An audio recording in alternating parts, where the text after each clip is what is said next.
Bismillahirrahmanirrahim. Hikam yang ke-154. Rubbama atla'aka ala ghaibi malakutihi wa hajaba ankal istisrofa ala asraril ibadi. Artinya, rubbama terkadang Allah memperlihatkan kamu ala ghaibi malakutihi, atas gaibnya alam malakut. Wa hajaba anka, dan Allah menghalangi engkau al istisrofa, mengetahui ala asraril ibadi, atas rahasia hambanya. Berbicara soal alam gaib. Alam ini ada yang musyahadah, yang terlihat, yang bisa dilihat, yang bisa dirasakan, yang bisa dipegang. Namanya alam musyahadah. Ada alam yang tidak bisa diketahui, nggak bisa dirasakan, nggak bisa dipegang. Namanya alam gaib. Sehingga para ahli tasawuf membagi alam itu ada 4. Satu, ada yang disebut alam mulki. 2, alam malakut. 3, alam jabarut. 4, alam lahut. Yang itu sering disebut perjalanan atau sekte-sekte perjalanan para salik. Orang yang ingin sampai dan ingin mendekatkan diri kepada Allah itu melalui alam-alam itu. Alam mulki ini alam yang bisa dilihat, bisa dirasakan, bisa diketahui, yaitu alam dunia, disebutnya alam mulki. Ini alam mulki nih, nah kita sekarang kita diami, ini namanya alam mulki, serba bisa diketahui, bisa dirasakan, bisa dilihat oleh siapapun. Alam mulki ini adalah alam yang bisa dilihat, yang diketahui Allah, yang diketahui malaikat, dan bisa diketahui oleh semua makhluk, semua manusia, bisa dirasakan, bisa diketahui. Ini alam sahadah atau alam mulki. Naik ke yang lebih tinggi, alam malakut. Alam malakut ini merupakan alam gaib yang pertama di atas alam mulki. Namun dia udah beda sifatnya, sudah gaib. Gaib itu nggak bisa diketahui, nggak bisa dilihat, nggak bisa dirasakan. Gaib, nggak bisa diketahui. Alam mulki ini hanya diketahui oleh Allah, malaikat, jin, dan orang-orang yang memang Allah khususkan perlihatkan kepada alam malakut ini. Tentu nanti orangnya yang bagaimana, yang Allah perlihatkan ke alam malakut, yang Allah perlihatkan ke alam gaib ini. Kemudian yang ketiga, alam jabarut. Alam jabarut ini alam gaib yang lebih tinggi lagi, hanya Allah saja yang tahu. Dan yang terakhir, yang paling tinggi alam gaib itu adalah alam lahut. Awal diciptakannya para arwah, sehingga alam lahut itu disebut juga alam arwah. Kita berbicara alam malakut, alam gaib yang hanya Allah dan malaikat yang tahu, dan beberapa orang yang Allah perlihatkan kepada alam malakut itu. Siapa mereka yang Allah perlihatkan? Mereka yang akan dimuliakan Allah menjadi kekasihnya. Tentu orang itu nggak sembarangan akan menjadi kekasih Allah. Tetapi orang itu kembali dengan tadi, kita mau kenal Allah, sebelum kita kenal Allah, kenali dulu diri kita. Kita nggak akan bisa kenal dengan Allah kalau kita nggak kenal dengan diri kita. Karena pada umumnya diri manusia itu kotor, Allah itu maha suci. Kita mau merapat mendekat kepada yang maha suci. Kita sendiri nggak tahu dengan diri kita apakah kotor, apakah suci. Yang jelas manusia itu lebih banyak kotor, nggak ada manusia yang bersih. Sehingga untuk kita bisa mengenal Allah, kenali dulu diri kita. Apa yang ada di dalam diri kita. Nah, kita kadang-kadang kan nggak kenal dengan itu. Marah, perasaan bener aja. Yang kalau saya katakan tadi, jalan udah bersih, tiba-tiba orang itu buang sampah di depan rumah kita. Kan secara manusiawi yang bener jasa kita marah itu. Tapi menurut para ahli sufi yang mengutamakan kebersihan kolbu, apapun alasannya tidak boleh ada marah. Sebab dia bukan melihat perbuatan orang itu. Yang berbuat itu adalah Allah, karena dia sudah sampai kepada iman tauhid fil af'al. Apapun yang terjadi, yang dia dengar, yang dia lihat, yang dia tahu, itu adalah perbuatan Allah. Nah, sehingga disitulah bagi orang-orang tasawuf itu nggak ada alasan sebenar apapun menurut syariat, menurut dohiriyah kita untuk marah. Pokoknya jangan sampai ada marah dalam kalbu kita. Kenali itu. Bukan hanya dosa batin. Bukan hanya dosa batin yang perlu kita kenali yang ada dalam diri kita. Dosa-dosa dohir pun juga harus kita kenali setiap saat. Bukan hanya kenal, tapi kita tindak lanjuti dengan taubat. Ada orang yang nggak kenal dengan kelakuannya itu adalah suatu kemaksiatan. Ada juga orang yang sadar itu kemaksiatan, tapi nggak ditindaklanjuti dengan taubat. Nah, orang untuk mengenal Allah yang benar, dia kalau tahu bahwa dia itu ada sebuah kemaksiatan dalam dirinya, segera dia taubat. Jangan ditunda, entah itu 2 menit, 10 menit. Begitu dia sadar itu sebuah kesalahan, segera dia taubat. Musaru'an bitaubati wa dawamu taubati, mengekali taubat.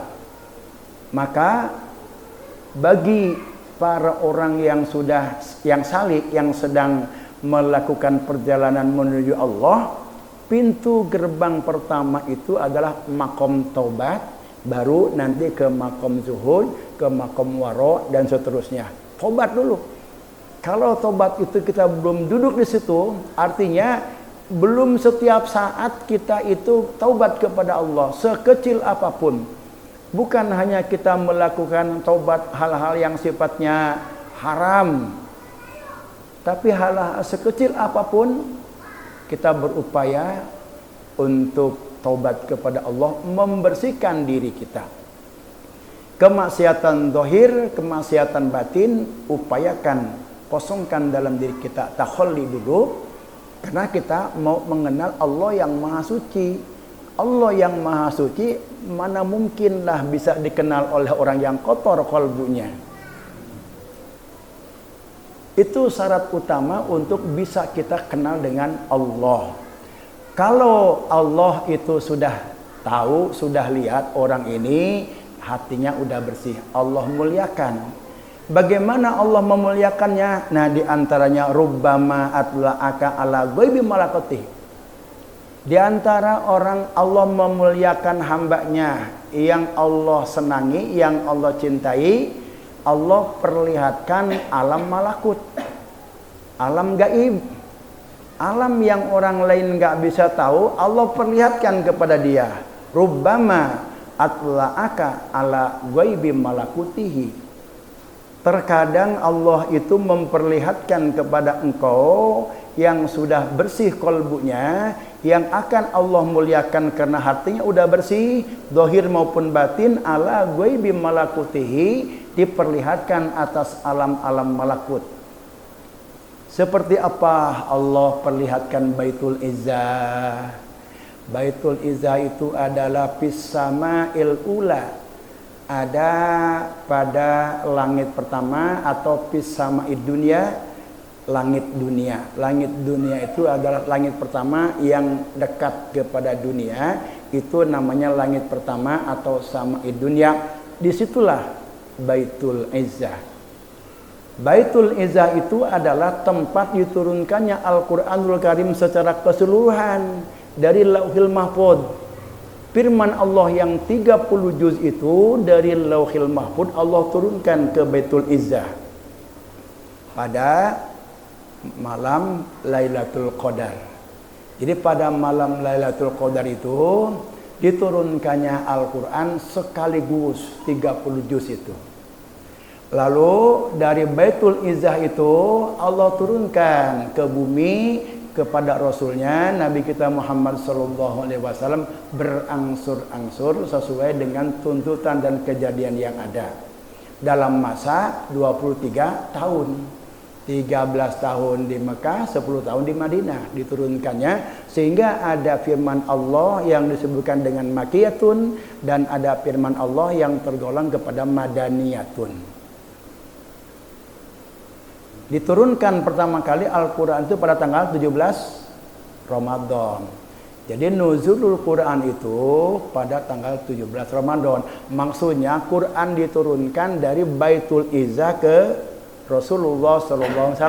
Tapi diturunkannya Al-Quran dari Lauhil Mahfuz ke Baitul Izzah itu pada malam Lailatul Qadar. Tidak tahu, ulama dan ahli tafsir juga tidak menjelaskan qadar yang mana tahunnya.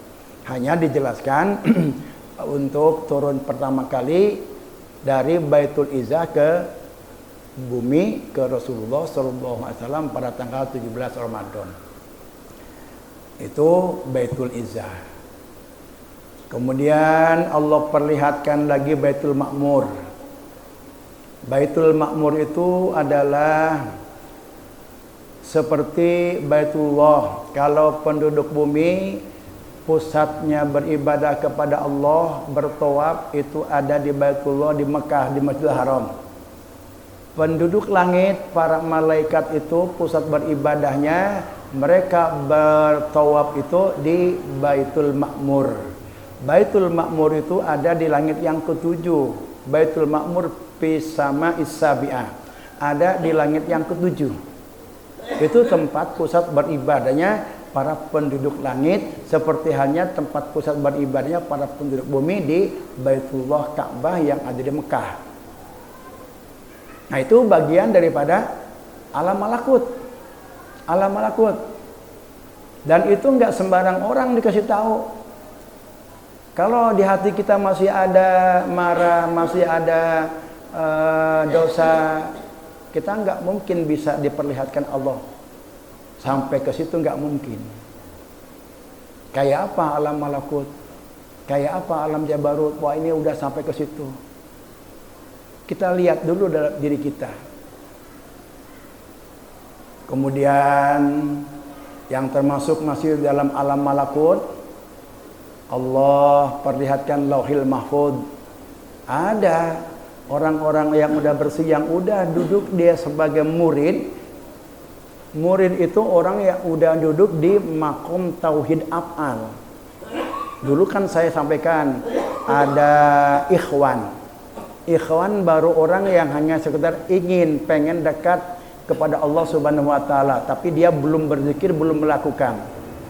Nur Islamnya belum bersinar dia. Nah, kalau dia terus berupaya terus zikir, lalu nur Islamnya bersinar dan dia sudah bisa melihat musyahadah kepada af'al Allah, berarti orang ini sudah naik sebagai murid. Ikhwan, orang yang belum maksimal berzikir.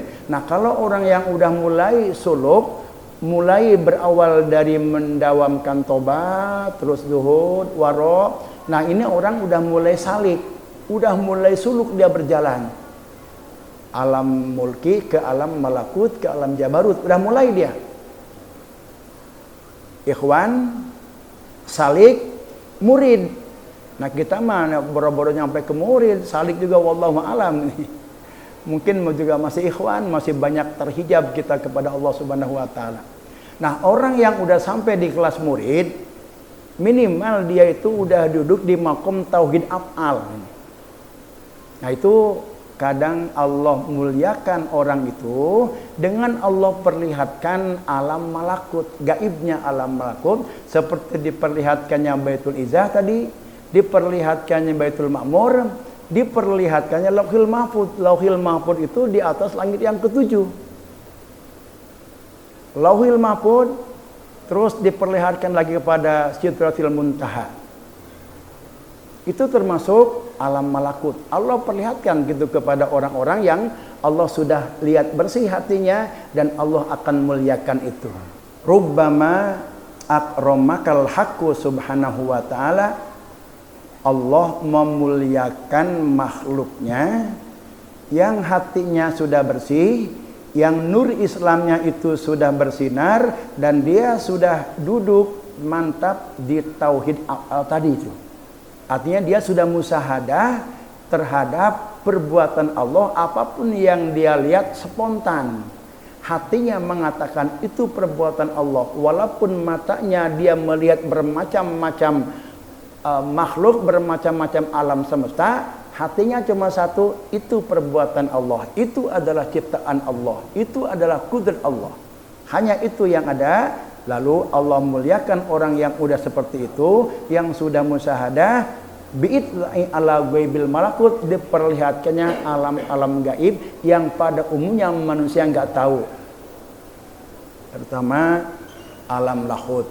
Alam lauhil mahfuz itu adalah alam tempat kumpulan semua catatan data alam semesta. Apapun di situ sudah terkumpul tentang manusia, kapan dia lahir, kapan dia mati, berapa umurnya, lalu hidupnya apakah dia susah, apakah dia kaya, apakah dia luas rezekinya, apakah dia ahli surga, apakah dia nanti ahli neraka, perbuatannya sebagai ahli maksiat, perbuatannya sebagai ahli ibadah, itu sudah tercatat di situ.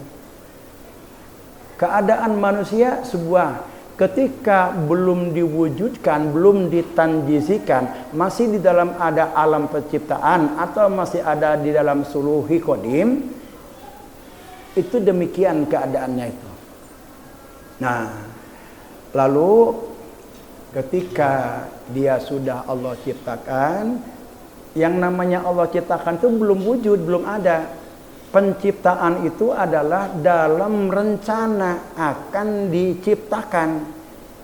Bi'tibaril anwar, dengan melihat rencana ketetapan Allah, keputusan Allah dalam rencana akan diadakan, itu namanya mencipta. Jadi ketika manusia dalam penciptaan itu belum wujud. Wujudnya semua rencana manusia itu ketentuan-ketentuan atau kumpulan takdir tentang alam semesta ini semuanya tertulis di Lauhil Mahfuz. Nah, kadang orang yang akan dimuliakan oleh Allah Subhanahu wa taala diperlihatkan ke Lauhil Mahfuz itu tentang usia. Kadang-kadang usianya sendiri, besok mau mati, dia udah tahu bahwa besok saya mau mati. Dia udah ngasih isyarat-isyarat kepada keluarganya. Seorang waliullah yang bernama Tuan Syekh Abdul Aziz, dia ini diperlihatkan oleh Allah alam malakut ke Lauhil Mahfuz. Temannya yang diperlihatkan. Temannya Syekh Abdul Aziz ini diperlihatkan Allah tentang Lauhil Mahfuz. Ternyata di Lauhil Mahfuz itu ada nama Syekh Abdul Aziz, itu tertulis dalam daftar ahli neraka.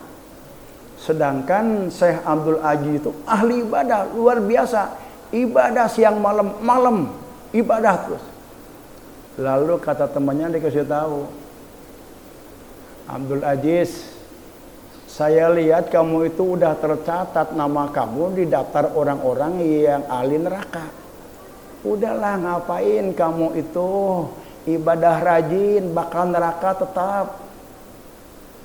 Saya ibadah ini bukan buat ke surga. Saya ibadah ini bukan karena takut neraka. Saya ibadah karena disuruh aja oleh Allah. Urusan surga dan neraka bukan urusan saya. Terserah itu mah Allah, mau dikemanakan saya. Saya ridho dimiliki oleh Allah. Kan Rabbul Alamin itu bagian daripada kita itu ridho dimiliki oleh Allah.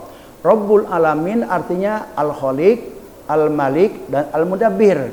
Nah, kita ridho pasrah li Rabbil Alamin, kita ridho dimiliki oleh Allah. Kalau kita ridho dimiliki oleh Allah, terserah yang milik, yang punya. Mau dikemanakan, mau ke surga, mau ke neraka, ridho aja. Itu bukan pilihan saya, itu bukan kewenangan saya, itu wewenang Allah penuh. Urusan engkau lihat di Lauhil Mahfuz, nama saya sudah tercatat daftar neraka, tetap saya tetap ibadah aja. Karena itu merupakan tugas saya, kewajiban saya untuk beribadah. Dan saya beribadah itu bukan karena ingin masuk surga. Dan saya beribadah itu bukan karena ingin dijauhkan dari neraka. Betul-betul dia ikhlas itu. Begitu disampaikan oleh temannya Syekh Abdul Aziz itu, yang diperlihatkan Allah tentang Lauhil Mahfuz, kemudian ada nama Syekh Abdul Aziz itu namanya tercatat sebagai ahli neraka. Begitu disampaikan, tapi dia itu tidak tergeming dengan berita itu, tetap aja dia beribadah terus.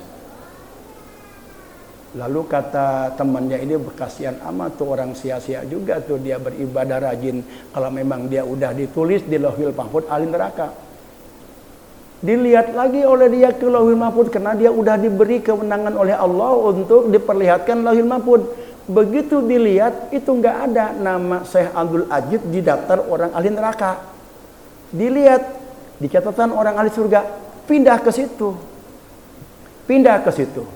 Begitu pindah ke situ disampaikan lagi kepada siapa Abdul Aziz. Aduh, alhamdulillah kamu itu udah pindah, nama kamu sudah enggak ada tercatat dalam daftar orang yang masuk neraka, sudah ada di daftar orang-orang yang ahli surga. Kata dia, walaupun Allah sudah memindahkan nama saya ke surga, tetap saya beribadah. Saya beribadah bukan untuk surga. Dengan nama saya ada tercatat di orang-orang yang ahli surga, saya nggak akan menambah begitu gembira. Pokoknya saya tidak lain hanya melaksanakan kewajiban saya beribadah dan beribadah. Nah, itu artinya bahwa ibadah itu dia tidak menjadi andalan. Maka janganlah kita bersandar kepada amal ibadah kita. Jangan kita akui urusan ke sono mau ke surga mau ke neraka udah mau terserah dah. Sekalipun kita udah ditetapkan Allah ahli neraka, jangan kita langsung putus asa. Lah percuma saya beribadah juga. Percuma, enggak percuma. Itu udah terserah. Dengan begitu yakinnya dipindahkan oleh Allah. Itu artinya Allah Al-Malik, Allah yang memiliki alam semesta, yang memiliki makhluk, terserah Allah yang punya. Kita enggak ada urusan dengan pemiliknya. Kalau saya sering memberikan contoh, saya punya duit, lalu saya beli motor baru di dealer. Begitu sampai ke dealer, saya cacak-cacak motor rusak-rusak. Tetangga lihat, paling cuma ngeliat aja, nggak bisa marah-marah dia dengan tindakan saya cacak, saya rusak motor saya, terserah bagaimana saya. Allah terhadap diri kita ini punya Allah, mau dikusurgakan, mau dikenerakan, itu wewenang Allah. Terserah, pokoknya kita maunya satu, ibadah aja udah. Ibadah. Siapa tahu walaupun kita ke neraka nggak panas, bisa saja. Karena neraka itu tidak memanaskan, yang memanaskan adalah Allah. Makhluk itu nggak punya manfaat, nggak punya madarat. Yang memanfaatkan, yang memudaratkan adalah Allah. Terserah Allah bagaimana. Nah, itu orang yang dimuliakan Allah. Allah perlihatkan ke alam malakut. Alam malakut itu tadi diantaranya Baitul Izzah, Baitul Ma'mur, Lauhil Mahfud, sampai kepada Sidratil Muntaha. Lauhil Mahfud itu kumpulan semua data-data alam, ada semua tercatat di situ. Banyak orang yang sudah sampai ke Lauhil Mahfud itu. Orang-orang yang Allah cintai, Pakih Al-Muqaddam mengatakan sama sampai sehari sudah 70 kali ke Sidratul Muntaha itu. Kalau orang yang belum sampai ke situ tidak memiliki kebeningan hati, nggak akan percaya, nggak akan bisa percaya. Seperti halnya di Padang Mahsyar, nanti orang itu akan berdiri yauma yaqumun nasu lirabbil alamin. Begitu dibangkit dari alam kubur, manusia itu akan digiring berkumpul di Padang Mahsyar, berdiri, enggak ditanya, enggak disuruh apa-apa, cuma nunggu keputusan Allah, lamanya 300 tahun. Enggak ngapa-ngapain. Matahari ada 1,6 mil. Jadi kira-kira segalah itu para ulama menafsirkan sepenggal itu 1,6 km jarak matahari ke kepala kita selama 300 tahun, sehingga banyak orang yang bergelimangan tenggelam dalam keringatnya saking dekatnya itu. 300 tahun itu. Tapi dijelaskan di bawahnya, bagi orang-orang yang mukmin itu kasiratihim fi sholatihim, seperti mereka melaksanakan sholat selama 300 tahun seperti kita selesai sholat zuhur. Kalau sholat zuhur paling lama 5 menit. Nah 300 tahun bagi orang-orang mukmin itu berdirinya di yaumil mahsyar itu seakan-akan 5 menit selesai sholat zuhur, dia udah selesai. Tapi kalau orang-orang kafir mah itu benar-benar 300 tahun dunia itu nunggu itu. Nah kayak begitu. Kalau ada fakih atau ada orang-orang yang sudah Allah cintai, mengatakan dia itu sampai 70 balik dia ke Sidratul Muntaha, itu sangat mudah bagi Allah, makanya begitu itu. Kalau kita masih kotor, terhijab, masih banyak kotoran kita terhalang, merasa kita pintar, udah bisa ngarang kitab, udah banyak ini, lalu kita nggak percaya. Kembali ya Pak Ustaz Ahmad ya, lamun orang ngajak zikir jalan anu ngerti bisa ngaca kitab hese angel kabur-buru itu. Angel soalnya geus aya teh heula eta kahalangan ku rasa pintar eta. Masya Allah mantap Pak Ustaz Ahmad ya hampura ya. Baheula eta saya kitu eta mah diri saya eta mah. Hese kan nerima teh. Untuk dikatakan orang kudu nerima belajar bodoh. Jangan ada apa-apa dalam diri kita itu. Said Abdullah Al-Kairuni dia sering mengatakan ashadanillahu ma fis samawati sab'i, Allah memperlihatkan kepada aku sesuatu yang ada di langit yang ketujuh, wa ma fil lauhil mahfud, dan apa yang ada tertulis di lauhil mahfud. Nah, wa qala Imam As-Sa'roni, Imam Sa'roni ini yang ngarang Wasiatul Mustafa, beliau mengatakan qala Sahil Jabir ma akhadtul ahda ala muridin hatta ra'aituhu ismahu maktuban fil lauhil mahfud wa annahu min auladina. Nah, ma'akhatul ada, saya tidak akan bisa dan tidak akan pernah membeat seseorang untuk talqin, beat talqin zikir. Hatta ra'aituhu ismahu maktuban, sebelum dia melihat ke lauhil mahfuz. Ini orang ini saya talqin jangan ini. Nah itu. Kalau dia itu enggak melihat nama orang itu di lauhil mahfuz, lalu dia lihat bahwa itu adalah bukan muridmu, itu nggak akan ditalkin. Imam Sa'roni mengatakan demikian, ma'akhadtul ahda ala muridin, aku tidak akan mengambil beat terhadap seseorang, akan aku jadikan sebagai murid, hatta ru'aituhu ismahu maktuban fil lauhil mahfuz. Sebelum aku lihat di lauhil mahfuz ada enggak nama orang itu, bisa enggak saya tanamkan zikir la ilaha illallah. Nah berarti ini orang-orang yang sudah ditalkin zikir la ilaha illallah, masya Allah ya, bukan sembarangan ini, berarti ini bukan sembarangan, udah dilihat. Jadi guru mursyid kita itu enggak sembarangan main talkin baik, dilihat. Tapi di samping itu juga saya sering mendengar ada orang yang jauh sekalipun datang pengen ditalkin, pengersa nggak keluar, nggak ditalkin. Nah itu menunjukkan begitu melihat pengersa nggak ngelihat, nggak ada mungkin tidak ilmu pun jadi muridnya itu, sehingga nggak keluar. Nah ini dialami oleh Imam Sa'roni karena sudah Allah perlihatkan tentang alam malakut.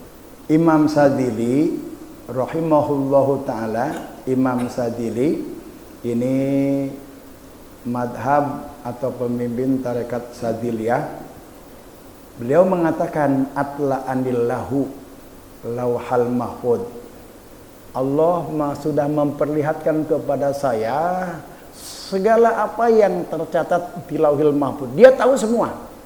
Tahu semua dia. Falaula ta'addaba ma jadi, andai kata saja ini tidak berakhlak kepada kepada kakekku Rasulullah sallallahu alaihi wasallam, laqultu hada sa'idun wa hada sakiun. Aku akan berbicara nama-nama orang yang ada di lauhil mahfuz itu, kamu bakal susah, kamu bakal sengsara, kamu akan bisa. Karena kalau saya ngomong begitu, saya tuh nggak adab kepada Rasulullah sallallahu alaihi wasallam. Rasulullah yang begitu jelas nggak pernah ngomong apa-apa tentang kita. Lalu saya diperlihatkan oleh Allah lauhil mahfuz, tahu semua karena manusia. Kalau saya berbicara begitu berarti saya itu nggak adab kepada Rasulullah sallallahu alaihi wasallam. Jadi orang yang diperlihatkan tentang hal-hal yang gaib itu nggak sembarangan orang. Orang yang udah duduk di tauhid af'al dan tauhid sifat Allah akan berikan. Nah kemudian termasuk juga alam gaib adalah rahasia yang ada di dalam hati seseorang. Rahasia yang ada di dalam hati seseorang itu hanya Allah saja yang tahu, dan Allah tidak akan memberitahukan kepada siapapun kecuali ada syaratnya.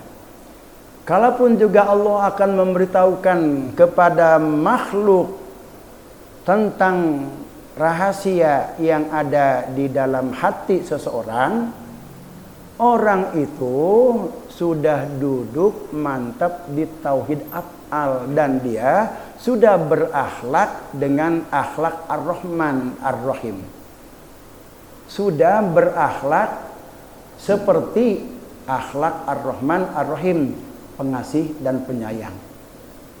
Ketika dia perlihatkan tentang hati seseorang, dia tidak mau ngasih tahu kepada orang tersebut. Kenapa? Karena nanti orang itu dia akan berkurang rasa kecintaannya kepada orang itu. Fa innaka rubbama ittola'ta ala maksiatin fi qalbihi. Kalau orang yang belum sampai kepada tauhid af'al atau orang itu tidak berakhlak dengan akhlak Ar-Rahman dan Ar-Rahim sebagaimana akhlaknya Allah, lalu Allah perlihatkan dia tentang rahasia-rahasia yang ada di hati orang itu. Ini orang ini pembohong, ini orang ini tukang fitnah, ini orang ini pendendam, ini orang ini baik. Allah tidak akan kasih tahu tentang keadaan akhlak karakter seorang itu.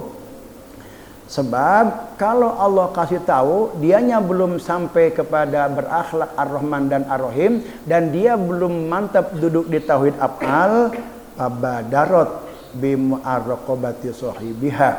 Spontan dia akan menghukum orang itu. Kalau misalkan kita Allah beritahu ini orang jahat, sekaligus kita wah itu orang jahat, jangan didekati. Tapi kalau orang yang sudah duduk di tauhid af'al, Allah ngasih tahu itu orang jahat. Oh dia jahat karena memang engkau bertajali di orang itu. Yang jahat bukan orang itu, tapi tajali engkau pada diri orang itu. Sehingga dia tetap aja tidak benci, dia tetap kasih sayang kepada orang itu. Nah, kalau orang itu belum duduk di akhlak Ar-Rahman dan Ar-Rahim, kalau orang itu belum mencapai di tauhid apal, Allah tidak akan kasih tahu. Kecuali orang itu sudah duduk di tauhid apal. Artinya, katakanlah orang-orang yang sudah murid, yang sudah mencapai tahapan derajat waliullah. Allah kasih tahu tentang, tapi dia tetap akan menjaga, nggak langsung dipakai main sehingga dia merasa hebat dari umumnya orang tahu tentang keadaan orang itu, sehingga untuk menjatuhkan dan melemahkan orang di depan dia sebut kamu itu begitu, kamu itu begitu, karena dia sudah Allah beritahukan. Tapi kalau orang yang sudah duduk di tauhid apal, dia tidak akan ngomong begitu, ditanya pun juga dia diam aja, hanya untuk dia aja tahu. Tapi kan kalau kita mah bangga, kalau kita tahu tentang keadaan hati seorang, nih, lalu benar dia mengakui, lalu kita merasa hebat. Nah, itulah sebabnya Allah itu wahajaba ankal istirofa ala asraril ibadihi, dan Allah akan menutupi tentang rahasia-rahasia hati seseorang kecuali kepada orang yang sudah betul-betul tahaqqaq fi tauhidil apal, sudah duduk di tauhid apal dan sudah yatakhallaku bi akhlaqir rahman, dan dia sudah berakhlak dengan akhlak ar-Rahman. Jadi enggak ada yang namanya orang sakti. Orang sakti begitu dia datang, ada biasanya para kahin. Para kahin itu tahu tentang keadaan hati seseorang itu karena diberitahu oleh jin yang dia suka mencuri mendengar pendengaran para malaikat. Satu kali benar dia ngomong kasih tahu kepada khadamnya, maka dan selebihnya 1000 kali dia bohong. Satu kali padahal. Saya 4 tahun pengalaman keluar masuk dalam orang-orang yang berhubungan di dalam melakukan pengobatan dengan jin. Paling 1 kali dia ngomong, begitu minggu depan saya pengen ulangi lagi, nggak bisa, karena memang ternyata Allah itu nggak akan ngasih tahu tentang keadaan seseorang kepada orang yang tidak duduk di tauhid af'al dan kepada orang yang belum berakhlak ar-Rahman.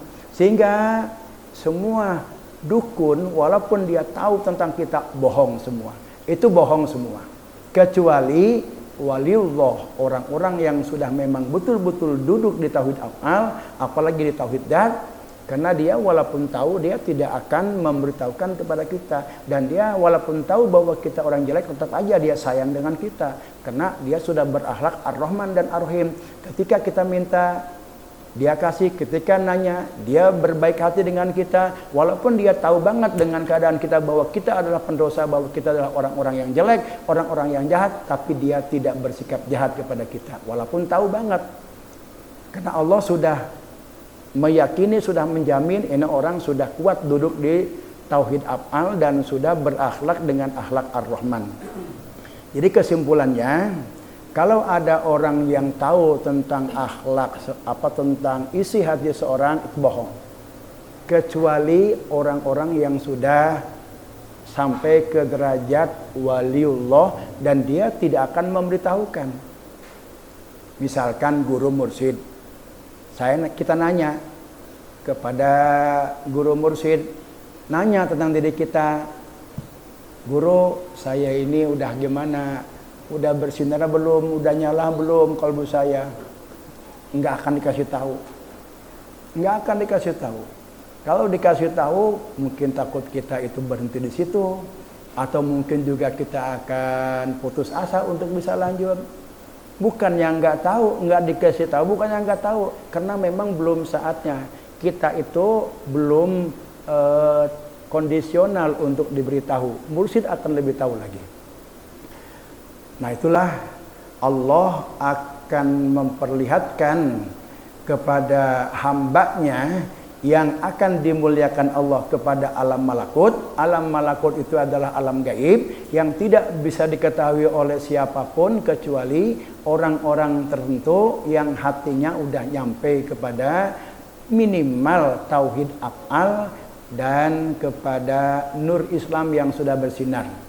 Kemudian tentang karakter atau keadaan hati seseorang, Allah tidak akan kasih tahu kepada siapapun kecuali orang itu sudah memenuhi syarat. Apa syaratnya? Orang itu sama sudah duduk di tauhid af'al dan orang itu sudah berakhlak dengan akhlakul karimah atau akhlak ar-Rahman. Hikmah yang ke-156, wallahu alam bishawab.